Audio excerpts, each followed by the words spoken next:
Today on Public Eye News, Governor Whitmer urges COVID boosters and a surprise development in the Ahmaud Arbery murder trial.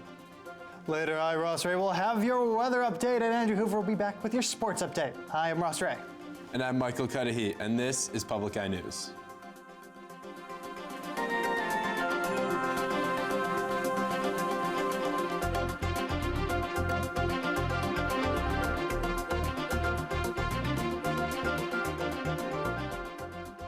Governor Gretchen Whitmer is urging all adults who are at least 6 months removed from their last COVID shot to get the booster. Regulators are expected to approve booster shots later this week for everyone over the age of 18. Boosters have already started to be administered to those already eligible, with 1 million doses already delivered, or 21% of the fully vaccinated population. Michigan had the second highest COVID case rate last week. And some schools are taking more than just 3 days off next week for the Thanksgiving holiday. Detroit Superintendent Nikolai Vitti is also having his district switch to online classes on Fridays starting in December for mental health relief and due to rising COVID cases. Vitti says that students should get vaccinated so that they are protected from COVID and classes can remain in person. In fact, King High School had teachers and students walk out for 20 minutes to protest the large class sizes while still in a pandemic, and also saying that the school needs a scrubbing. And for those looking for something to do, Wednesday, December 1st, look no further than Jamrich 1100. The Northern Arts and Entertainment Club is offering a way to de-stress before finals week. A comedy show hosted by SNL actors Sarah Sherman, James Austin Johnson, and Jake Norwind. The show will start at 8 p.m. and will surely be an excellent time for those in attendance. Yesterday, the Wisconsin Supreme Court agreed to take up the case on whether the State Department of Natural Resources Policy Board leader should continue serving. DNR Policy Board leader Fred Pren was appointed by former Republicans Governor Scott Walker back in 2015. And even though his term ended on May 1st, he has refused to step down. Pren is arguing that a 1964 court ruling means that he does not have to leave until his replacement, Democratic Sandra Nass, has been confirmed by the Senate. The Republicans who control the Wisconsin Senate chamber have not set a confirmation hearing for Naz and have not answered questions regarding the matter. And in other Wisconsin political news, current Wisconsin Democratic Governor Tony Evers vetoed the Republican-drawn redistricting plans earlier today. Evers' actions follow up on a promise he had given earlier this year, stating he would not sign any bills that only strengthen GOP majorities under decade-old Republican maps, as he claimed that these maps are gerrymandering 2.0.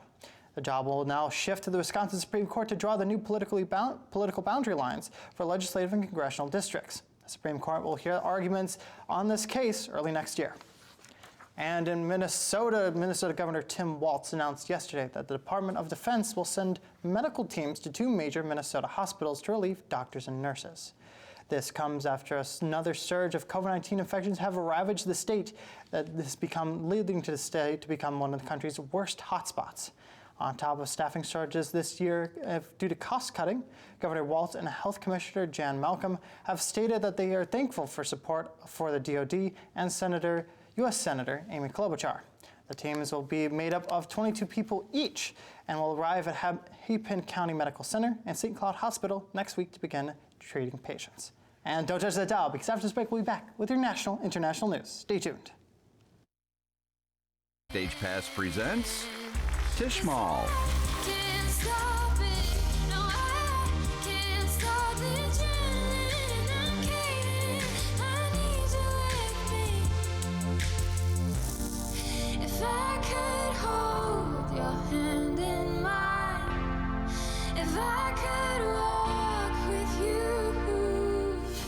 Saturday night at midnight on WNMU-TV.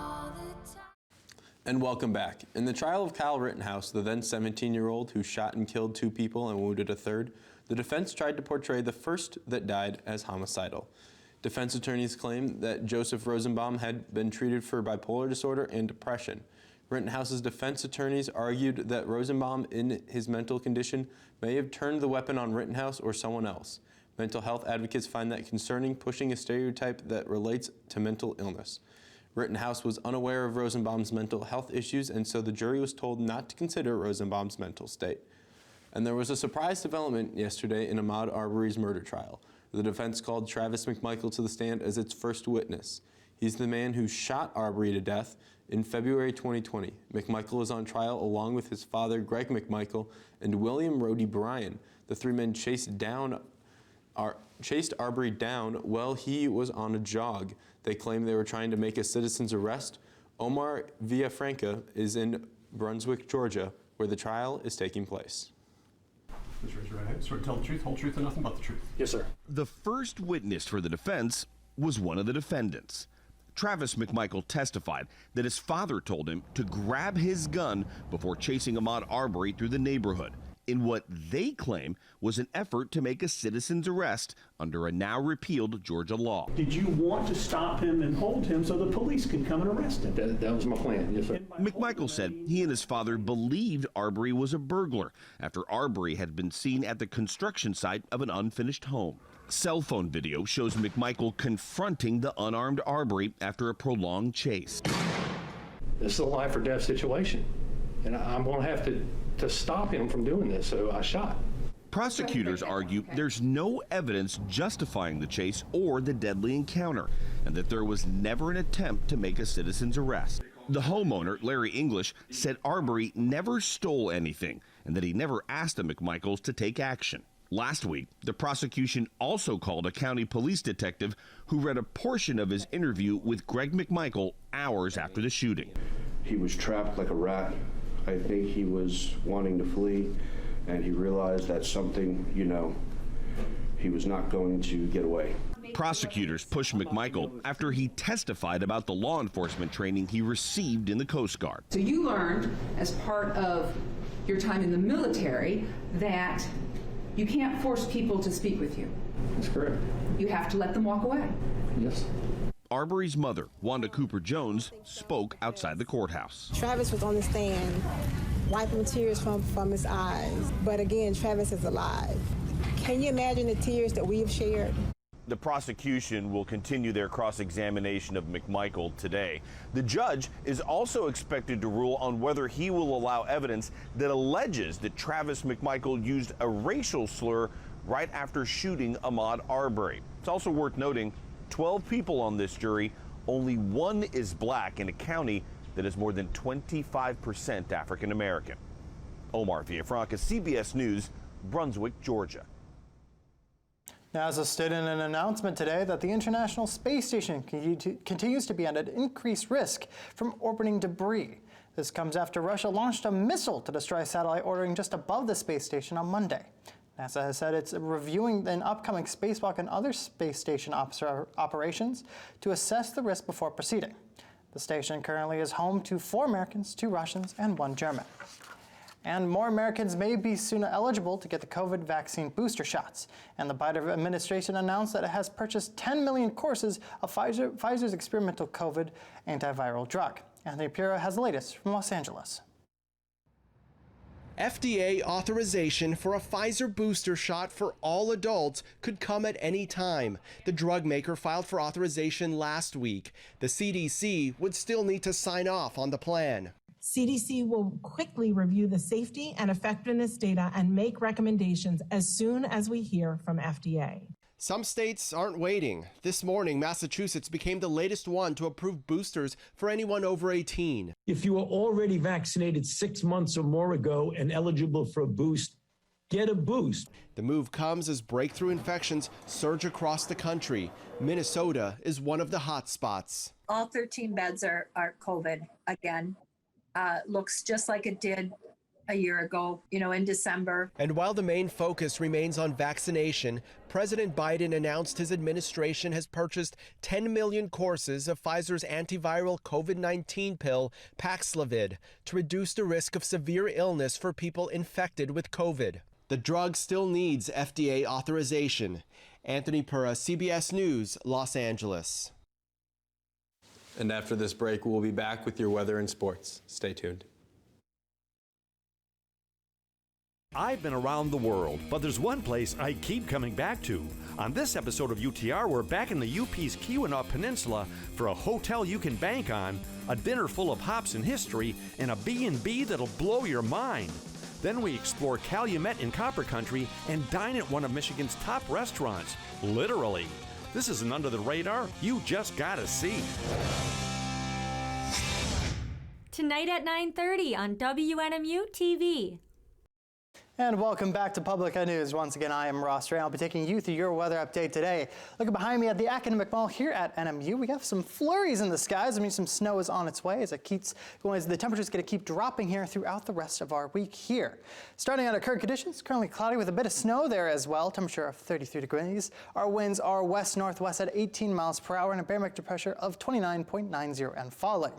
Now later tonight, you might want to bundle up a little bit. Mostly cloudy skies, but we're going to have a bit of snow here and there with a low of 29, so pretty chilly out there. Our winds are going to be west-northwest at 16 miles per hour. Now going on to later tomorrow, we're going to have those clouds come back out. High is only going to be about 38, and our winds are going to be southwest at 12 miles per hour. Taking a look across the UP today, we have a bunch of clouds, a little bit of sun peeking out here and there, a bit same as yesterday, but we still have those flurries across the UP here today. So we're going to start over here at Sault Ste. Marie at 36 and cloudy, 35 and mostly cloudy in Manistee. And Escanaba and Menominee are also going to be at 35 and 34 respectively, both with some clouds in the sky. Moving to our other half of the UP here, mostly sunny skies are going to be here in Iron Mountain. The one who's seeing enough sunshine is going to be pretty cold there. Their neighbors, Ironwood's only going to be at 26 and cloudy. All the way up in Houghton's going to be 32 and cloudy. And back here in wonderful Marquette, it's going to be 33 and mostly cloudy. Let's take a look at your week ahead. Now on Saturday, we're going to have a high of 42, warmest we're going to be seeing here with some clouds in the sky, and a low of 29. Sunday, snow is going to be appearing around the end, and we're going to have 40 degrees and a low of 22. And on Monday, super high winds with some snow as well, with a low of 28, pretty cold, and 20 degrees overall. Pretty chilly weekend up ahead leading into your Thanksgiving.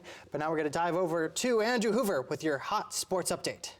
Well, thank you, Ross. My name is Andrew Hoover, and I'm here with your daily sports recap. Last night was a good night for Midwest basketball as the Timberwolves, Pistons, and Bucks all came away with wins.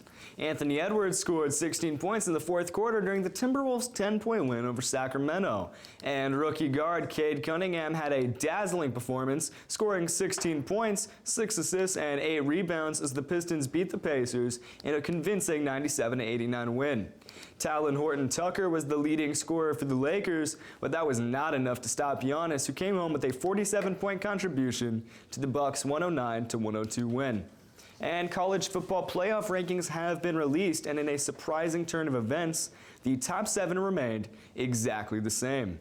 Many college football fans and pundits alike are curious about this choice, as Michigan State beat Michigan a few weeks ago, yet still sit under them in the rankings. Moving on to Oklahoma, they lost last weekend and fell all the way from 8th to 13th, a total of 5 places. Michigan State faces off with Ohio State this weekend and what will likely be the deciding game for the Big Ten East champions and their representative in Indianapolis for the Big Ten championship game. And turning our heads from college football to college basketball. Michigan is currently the 4th-ranked team in the nation, sitting at 2-1. Purdue and Illinois are the other Big Ten teams ranked in the top 10 at 6th and 10th, respectively. Minnesota is currently holding an impressive 3-0 record with narrow wins against Kansas City and Princeton in overtime, alongside a convincing win over Western Kentucky, who has had 4 consecutive 20-plus win seasons. Finally, Minnesota fired former head coach Rick Pitino, and this past offseason, they brought on Ben Johnson. This has had major impacts on the squad, leading stars such as Marcus Carr to transfer, leaving just one returning player from last year still on the roster. That is crazy. An entire team basically leaving the roster, only one person left. What are your thoughts on that? I mean, I'm always interested to see more about basketball. I'm more interested in that football news, though. All the teams exactly the same. Exactly the same, not a change. It's crazy. It's great to see more Michigan teams. Honestly, love to see the Michigan teams, but unfortunately, that's all the time we are going to have today here at Public Eye News. My name is Andrew Hoover. And I'm Ross Ray. And we hope to see you tomorrow for more Public Eye News. Take care, everyone. Have a good day. The preceding program was produced by WNMU-TV, Northern Michigan University Public Television, in studios located in Elizabeth and Edgar Hardin Hall.